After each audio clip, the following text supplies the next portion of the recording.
तो देखो इधर ये आपका एनसीईआरटी का ही क्वेश्चन है एक्सरसाइज 3.3 का, जिसमें ये बोला गया एक टैक्सी के ऊपर बोला गया कि एक टैक्सी जो है किसी शहर में एक टैक्सी है, वो जो है वो फेयर जो है टैक्सी वाला वो हिसाब से लेता है कि एक तो उसका खुद का फिक्स चार्ज है और दूसरा ये कि पर किलोमीटर के हिसाब से चार्ज है उसका।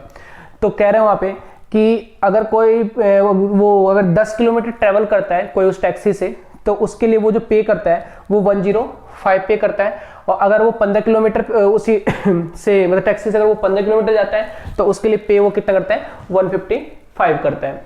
ठीक है, तो बताओ कि अगर कोई पर्सन अगर 25 किलोमीटर अगर ट्रेवल करेगा उस टैक्सी से तो कितना वो पे करेगा। तो आपको करना क्या है, फिर लेट वही करना है जो चीज हमें निकालना है। लेट हम कर लेते हैं, लेट फिक्स चार्ज जो इसका है वो हम मान लेते हैं x रुपीज है, और जो उसका पर किलोमीटर चार्ज है वो हम मान लेते हैं y रुपीज है। ठीक है, फिक्स चार्ज उसका हमने x रुपीज मान लिया और पर किलोमीटर चार्ज हमने क्या मान लिया y रुपीज मान लिया। तो अगर कह रहे कि अगर वो 10 किलोमीटर जाता है तो 10 किलोमीटर में नहीं वो x तो लेगा ही, तो 10 अब 1 किलोमीटर पे वो y रुपीज ले रहे हैं तो 10 किलोमीटर पे कितना लेगा 10y। जैसे मैं बोल दूंगा कि कोई टैक्सी वाला 1 किलोमीटर के 5 रुपए ले रहा है तो 10 किलोमीटर क्या करोगे, तो 5 को 10 से गुणा कर दोगे।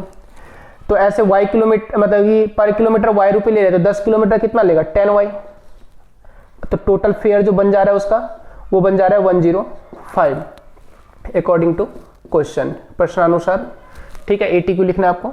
फिर कह रहे कि अगर वो 15 किलोमीटर जा रहा है तो फिक्स चार्ज तो लेगा वो 15 किलोमीटर क्या लेगा 15y, तो फिर वो पे कर रहा है 155। अब यहाँ पे ये दो इक्वेशन बन गए। आप बताओ कौन सा मेथड इजी रहेगा इसको सॉल्व करने के लिए। मैं तो एलिमिनेशन मेथड यूज करूंगा। ठीक है, क्योंकि इसमें x वाला जो कोफिशिएंट वो पहले से बराबर है, यहीं से मेरा सॉल्व हो जाएगा। अब दोनों का साइन क्या हमारा एक जैसा ही है, तो जब एक जैसे साइन होते हैं तो क्या होता है, हम क्या करते हैं इक्वेशन को सब्ट्रैक्ट करते हैं। तो मैं लिख लेता हूं सब्ट्रैक्ट इक्वेशन सेकंड में से या फर्स्ट में से हमने subtract equation first from second में से फर्स्ट को माइनस कर लेते हैं। तो सेकंड इक्वेशन क्या है आपका x plus 15y equal to 155, और फर्स्ट है हमारा x plus 10y equal to 105। Subtract करते तो नीचे वाले का साइन चेंज करते हैं। ठीक है, ये x हमारा माइनस हो जाएगा, हट जाएगा, यानी क्या मतलब ये हम एलिमिनेशन मेथड यूज कर एलिमिनेट कर दिया हमने x को। तो अब 15 प्लस में और 10 हमारा किस में माइनस में। अब ये वाला साइन नहीं देखना हमें, ये वाला साइन देखना। तो 15 में से 10 जाएगा कितना हो जाएगा 5y। अब 155 में से अगर मैं 105 माइनस करूंगा तो क्या हो जाएगा हमारा ये 50। 5 इधर डिवाइड में आ जाएगा तो y की वैल्यू कितनी आ जाएगी हमारी 10, यानी y आ गया आपका 10। यानी पर किलोमीटर चार्ज जो था वो 10 रुपए था, यानी कि 1 किलोमीटर पे 10 रुपए ले रहा है। अब इस y की वैल्यू को चाहे इसमें पुट कर लो चाहे इसमें किसी में पुट कर लो, मैं इसी में पुट कर लेता हूँ। तो ये आ जाएगा x प्लस में 10 इंटू में 10 इक्वल टू 105। तो x प्लस 10 को 10 से मल्टीप्लाई करो 100 आ जाएगा 105। तो x इक्वल टू ये 100 इधर आके माइनस में आ जाएगा, तो x की वैल्यू कितनी आ गई 5। तो ये तो आ गया 5 और ये आ गया 10, यानी फिक्स चार्ज जो था उसका वो हो गया 5 रुपए और पर किलोमीटर कितना हो गया 10 रुपए।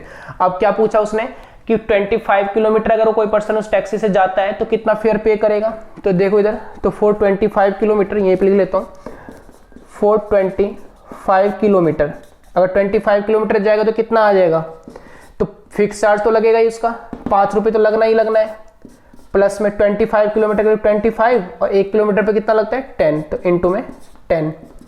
तो ये जगह 5 प्लस में 250, तो यानी ये जगह 255 रुपीज़ वो पे करेगा टैक्सी वाले को अगर वो 25 किलोमीटर उस टैक्सी से जाता है। तो कुछ नहीं था। अब इसमें हमने देखा क्या हमें कि एलिमिनेशन मेथड से इजीली हो जाएगा। ये आपका सब्स्टिट्यूशन मेथड से भी हो जाता है। क्योंकि x की वैल्यू अगर इसको 10y को इधर लेके आते हैं तो 105 ये माइनस में आया था 10y, अब 105 माइनस 10y मैं यहाँ पे पुट कर देता तो y की वैल्यू भी निकल सकती थी। तो इसमें आप सब्स्टिट्यूशन मेथड भी यूज कर सकते हो, उससे भी आसानी से निकल जाएगा। क्रॉस मल्टीप्लिकेशन भी कर सकते हो, उससे भी निकल जाएगा। आपको जिससे मन करे उससे निकल के कर लेना। जैसे मैंने एलिमिनेशन से किया है वैसे आप सब्स्टिट्यूशन या क्रॉस मल्टीप्लिकेशन से इसको करके आंसर फाइंड कर लेना। ठीक है, अब मैं अगर मेरे को आंसर चेक करना होगा तो फिर मैं वही करूंगा। यहाँ पे x की वैल्यू क्या है 5, तो यहाँ पे मैं 5 रखूंगा और y की वैल्यू 10, तो 10 को 10 से मल्टे 100, 100 और 5 105। तो ये इसका मतलब हमारा जो है आंसर भी हमने चेक करें कि हमारा आंसर सही है।